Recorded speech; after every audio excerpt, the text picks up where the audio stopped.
Pakistan versus जो West Indies है, जो दूसरा टेस्ट मैच हो रहा था, बल्कि इनफैक्ट सीरीज़ में पाकिस्तान को शिकस्त हो गई है।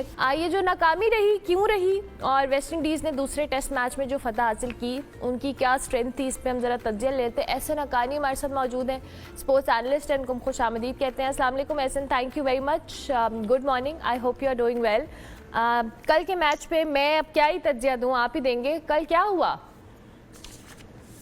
बस वही होना था जो हुआ, और ये कोई नई बात नहीं है पाकिस्तान के लिए। तो good morning everybody, I hope you have a good morning and everybody watching this public news morning show has a very good morning. क्योंकि हम लोग देख रहे थे, आपने अभी बात की कि 35 साल बाद अपनी सरजमीन पे टेस्ट मैच हारे नहीं, हम बांग्लादेश से टेस्ट सीरीज हार चुके हैं। नहीं, मतलब वेस्ट इंडीज से हारे हम।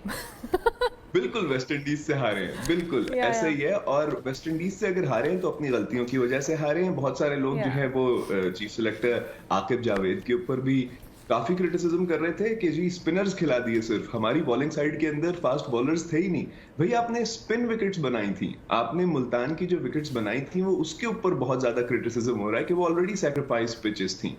वो आपने, जिस तरह होता है कि आईसीसी का इवेंट, अब जिस तरह चैंपियंस ट्रॉफी आएगा तो आईसीसी के क्यूरेटर्स आएंगे जो पिच बनाएंगे, लेकिन जब बायलैटरल या ट्राइलैटरल सीरीज होती है तो हर टीम अपने हिसाब से पिचेस बनाती है। इसका मतलब ये है कि आपको अपने फास्ट बॉलर्स पे कॉन्फिडेंस नहीं था और आप जा रहे थे 4 स्पिन अटैक के साथ, जिसके अंदर आप बड़े कॉन्फिडेंट थे कि जी हाँ, पिछली बार भी हमें साजिद खान और नुमान अली ने जिता दिया था, तो इस बार भी कुछ ऐसा हो जाएगा। लेकिन ऑन दी अदर हैंड उनके पास भी जुमैल वरेकैन की शक्ल में एक बेहतरीन सा स्पिनर आया और उसने आपके बैटिंग अटैक को एक्सपोज कर दिया।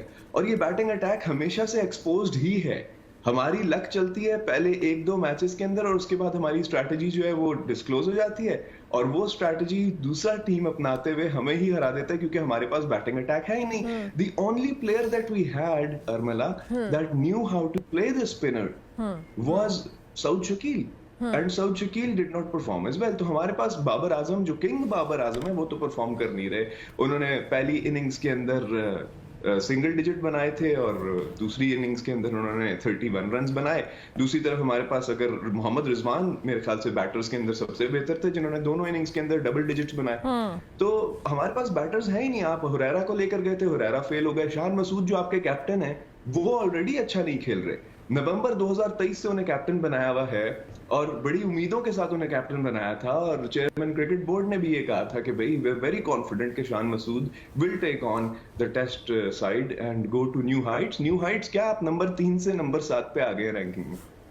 अच्छा, नहीं, हम तो ये बात करें, कल वो बड़े ऑफेंड हुए हैं शान मसूद। उनसे साफी ने जब सवाल किया है, उन्होंने कहा कि अच्छा, वैसे मैं इस बात से डिनाई नहीं करती कि आपको हमें थोड़ा सा एहतियात बरतनी चाहिए, क्रिटिसिज्म अपनी जगह, बट एक प्लेयर ऑलरेडी बड़ा सेंसिटिव उसमें चल रहा होता है, उस पर इस तरह का सवाल कर लेना, ऑफेंड तो वो हो गए। लेकिन जाहिर है जो ओवरऑल हम सिर्फ शान मसूद को, ऐसे आपको लगता है कि सिर्फ सोली उनको हम जिम्मेदार ठहरा सकते हैं? ओवरऑल जो मैनेजमेंट है, टीम वर्क है, जैसे उन्होंने अपने जवाब में भी कहा, इट्स वेरी इंपॉर्टेंट कि हर एक बंदे का अपना रोल है उसमें।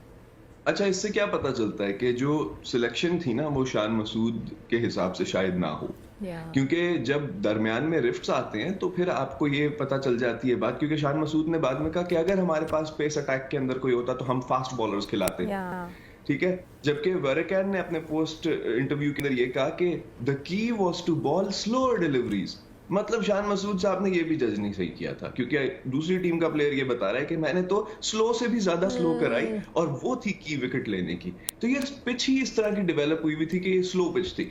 जहां तक आप कह रही हैं क्रिटिसिज्म किस पे नहीं होता, you have to have sportsman spirit. देखें, जब आप जाएंगे और आप परफॉर्म नहीं करेंगे तो हर किसी पे क्रिटिसिज्म होगा। बाबर आजम ने कितना क्रिटिसिज्म देखा है और बाबर आजम के ऊपर आगे और क्रिटिसिज्म आ रहा है।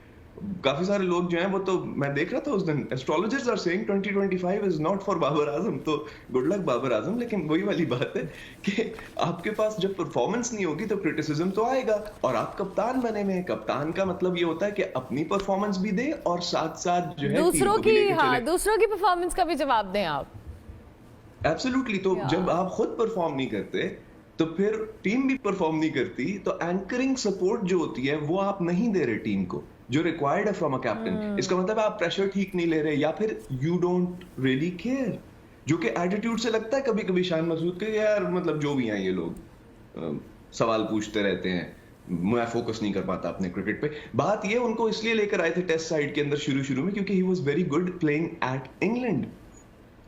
हमने पाकिस्तान में तो सही तरह से परफॉर्म ही नहीं किया अरमला, हम लोगों ने आज तक पिच अपनी इस हिसाब से क्यूरेट ही नहीं की। मेरी बात सुनिए, बैटर्स नहीं ऐसे निकाल सके। सॉरी मैं आपको इंटरप्ट कर रही हूँ, ये जो पिच की हम बार बार बात कर रहे हैं, कल भी मैंने अपने एनालिस्ट से सवाल किया था कि हमें लगा कि हमने सिर्फ बॉलिंग करनी है और हमने इस पिच पे बैटिंग नहीं करनी, क्योंकि या तो That is exactly what we went wrong। देखिए Exactly. हमेशा कहा जाता है, कहावत है कि we play on our key strengths।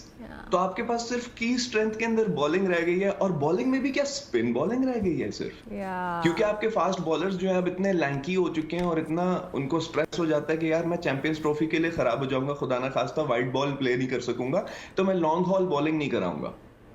जान लगती है, जोर लगता है। कायदे आजम ट्रॉफी खेलते हैं जो लोग, उनको पता होगा, यहाँ पे तो टीम के अंदर ऐसे लोग भी मौजूद हो जाते हैं जिन्होंने कायदे आजम ट्रॉफी कभी भी नहीं खेली। You are so right.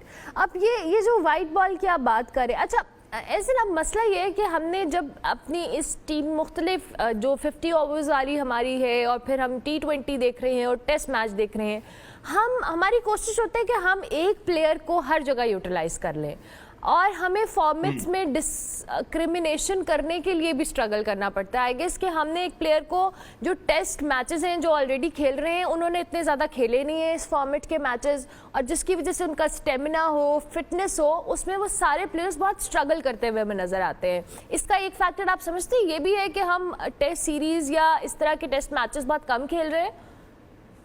बिल्कुल, आप बिल्कुल सही कह रही हैं कि हमारे जो प्लेयर्स हैं उन्होंने मैचेस कम खेले हुए हैं।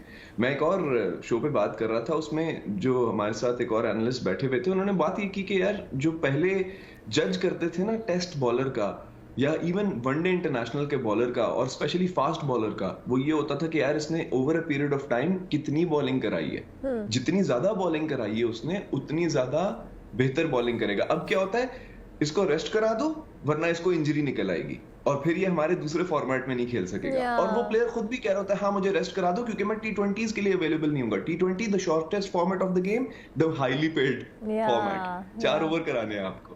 ठीक है, तो आपने ODIs जब आप देखते हैं वनडे इंटरनेशनल्स के अंदर, हमारी टीम जो है इस तरह की हो चुकी है, अकस्टम्ड हो चुकी है कि हम बेहतर परफॉर्म कर सकते हैं कदरे T20s से, क्योंकि हम लोग बाकी टीमों से स्लो हो चुके हैं T20s के रन रेट के हिसाब से।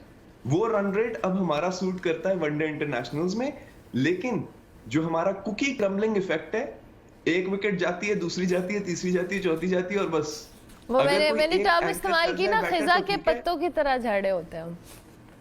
बस खिजा बहुत देर से आ गई, लंबी हो गई है खिजा, बहुत लंबी हो गई है। और मोहम्मद रिजवान जिस तरह कहता है ना, sometimes you win sometimes you learn, भाई अब अनलर्न करने का टाइम। Wow, very interesting.